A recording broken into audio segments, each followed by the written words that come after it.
Mr. Kline. Thank you, Mr. Chairman. Thank you, gentlemen, for being here. I was somewhat amused by the gentleman from Tennessee's admonition of my colleagues for taking a prosecutorial approach.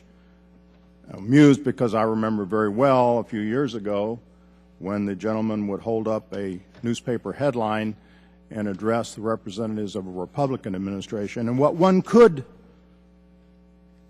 see as a prosecutorial manner.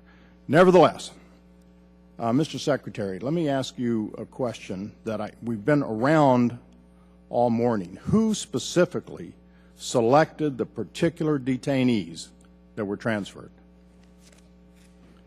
The 5 detainees that were transferred have been the subject of conversation, negotiation over a period of time. They just didn't appear on anybody's scope. These are individuals that we have been talking about, as the chairman noted and I mentioned. I wasn't there at the time in 2011, as he noted in 2012, but I am aware that members that were briefed on these 5 individuals, members of the Congress, disagreed with these 5 individuals. Where those 5 individuals initially came from, I don't know all the history to that, Congressman. Okay, I thank you for that, but somebody made the decision that these 5 were going to be transferred at the end. Now, there could have been discussions for going on for months, but somebody made that decision. Who was it? Well, in May. The decision to transfer, if that's your question.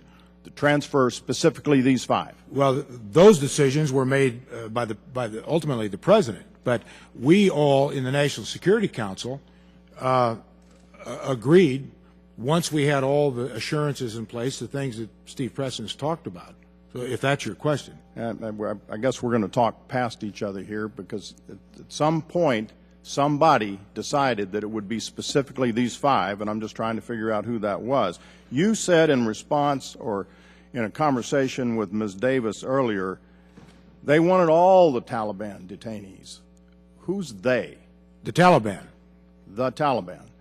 Okay, at one point in these discussions, this before my time, by the way. Right. So you can see why there is, I hope you can see why there's a lot of confusion here, because you've been very careful to say on more than one occasion that you were not negotiating with terrorists. You've even said you weren't negotiating with the Taliban because you were negotiating with the Emir of Qatar. And so we've had some pretty tortuous, I would say, tortuous legal responses to questions we're trying to get at when we're just trying to find out the basics here. Mr. Preston, of course, he is a lawyer, but he's come back with, in response to the chairman and others, well,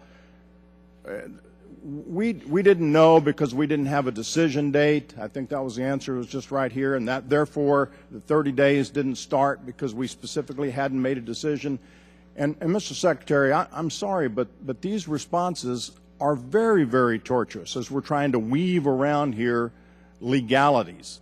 And I understand there are a lot of lawyers and probably a lot of them here on the committee, but fundamentally I'm just trying to understand who made the decision, when it was made to do the transfer, and who made the decision on the notification and why. And so we're just walking around here, and I'll just close because my time is rapidly running out by saying that this confusion leads to this belief that was expressed by Mr. Turner and others that in fact the United States did set a precedent, did break the policy of negotiating with terrorists.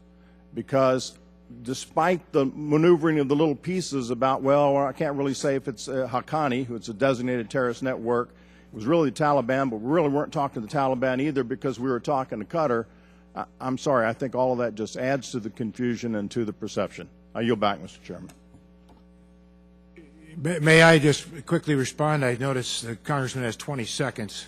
Just a general response. Sure. I'm taking care of your time. 17 seconds now. Yes, there was confusion. I've said that. This was imperfect, imprecise. just to go back to a timeline, we didn't even engage here in Qatar until April. Yes, there was just exactly what the General Counsel has said, what I've said. Sure, there was confusion. There was imprecision. We didn't know from day to day what we had, what we didn't have. Questions over here about the Taliban not having a good track record on keeping their word. They're in, they're out. We had to have assurances, what Steve's talked about, what I've talked. Absolutely. Absolutely there was. A lot of confusion. But through that, we had to stay focused on what the objective was, and that was getting an American POW back with the reassurances that we needed to be able to say it would substantially mitigate the risk and it was in the interest of our country. That was the objective, and that's what we tried to do. And I know there are differences, I know there are questions, I get it. But we did get him back, and we don't have any more POWs.